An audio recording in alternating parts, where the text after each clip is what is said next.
Now to Jacinda Ardern, who, according to recent polls, looks like she's in all sorts of trouble in New Zealand. But there will surely be a role for her at the UN or World Economic Forum. Just listen to this Orwellian nonsense from the fake Queen of Empathy.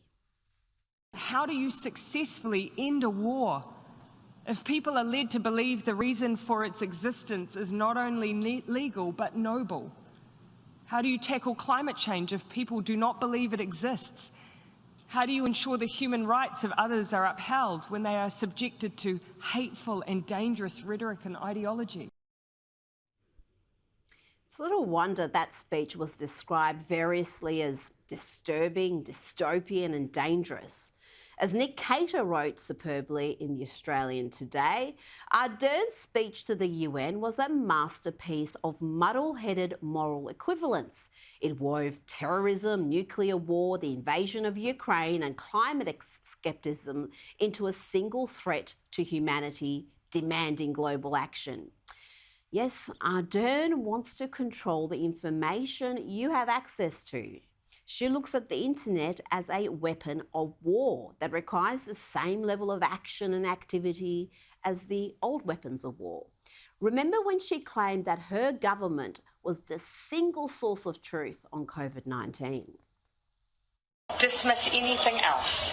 We will continue to be your single source of truth. We will provide information frequently. We will share everything we can.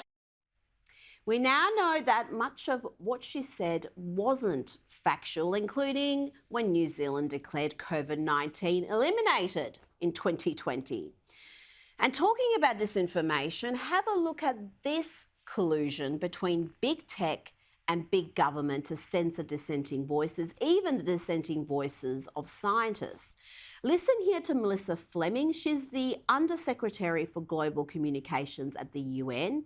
She explains how, together with the help of Google, they bury search results that question the existence of catastrophic climate change. You know, we partnered with Google, for example. If you Google climate change, you will, at the top of your search, you will get all kinds of UN resources. We started this partnership when we were shocked to see that when we Googled climate change, we were getting incredibly distorted information right at the top. So we're becoming much more proactive. You know, we own the science, and we think that the world, you know, should know it, and the platforms themselves also do.